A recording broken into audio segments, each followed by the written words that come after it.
एक मणिपुर कल तक जल रहा था, लेकिन अब महाराष्ट्र को भी जला दिया। महाराष्ट्र को जला दिया।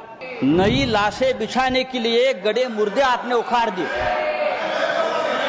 नई लाशें बिछाने के लिए आपने गड़े मुर्दे उखाड़ दिए, और वो भी औरंगजेब के नाम पर। मैं ये कहना चाहता हूं, अगर आपको औरंगजेब का कबर तोड़ना है तो बेशक तोड़िए। आपको किसने रोका? आपकी सरकार है, केंद्र में और महाराष्ट्र में आपकी सरकार है।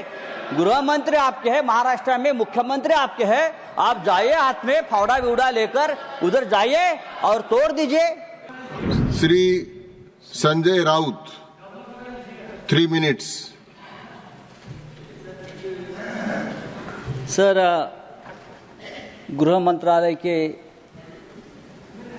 ऊपर हम चर्चा कर रहे हैं, लेकिन मैं देख रहा हूं बहुत से हमारे सदस्य ने औरंगजेब पर चर्चा की। क्या दिन आए हैं कि इस सदन में, इस उच्च सदन में औरंगजेब के ऊपर लोग चर्चा कर रहे हैं, और उसके लिए मैं मानता हूं जिम्मेदार सर हमारा गृह मंत्रालय है।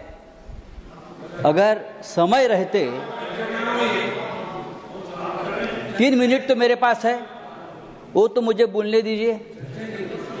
अगर गृह मंत्रालय ने, देश के गृह मंत्रालय ने ऐसी जो ताकतें हैं, जो बार बार इस देश में औरंगजेब का नाम लेकर इस देश में अस्थिरता पैदा करने की कोशिश की, उसमें कुछ लोग ऐसे हैं जो महाराष्ट्र में मंत्री है, जो केंद्र में उच्च पदों पर है, तो उनको अगर हम रोके नहीं तो ये देश एक नहीं रहेगा, ये देश अखंड नहीं रहेगा।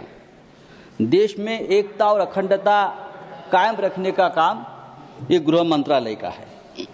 लेकिन मैं देखता हूं सर, कुछ सालों से इस देश को पुलिस स्टेट बना दिया है, पुलिस स्टेट।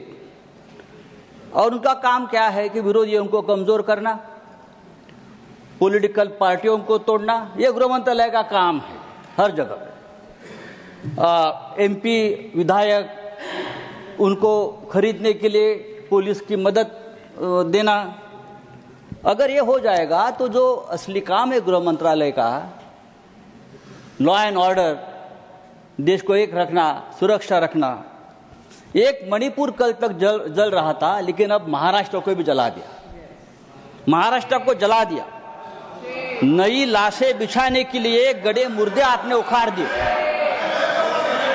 नई लाशें बिछाने के लिए आपने गड़े मुर्दे उखाड़ दिए, और वो भी औरंगजेब के नाम पर। 300 साल में नागपुर में कभी दंगा नहीं हुआ था। इतिहास है नागपुर का। 300 साल में कभी नागपुर में दंगा नहीं हुआ था। नागपुर जैसे शहर में अगर दंगा होता है, और वो भी हमारे महाराष्ट्र के मुख्यमंत्री के विधानसभा क्षेत्र में, अरे मैं ये कहना चाहता हूं, अगर आपको औरंगजेब का कबर तोड़ना है तो बेशक तोड़िए। आपको किसने रोका? आपकी सरकार है, केंद्र में और महाराष्ट्र में आपकी सरकार है। गृह मंत्री आपके हैं, महाराष्ट्र में मुख्यमंत्री आपके हैं। आप जाइए, हाथ में फावड़ा विवड़ा लेकर उधर जाइए और तोड़ दीजिए।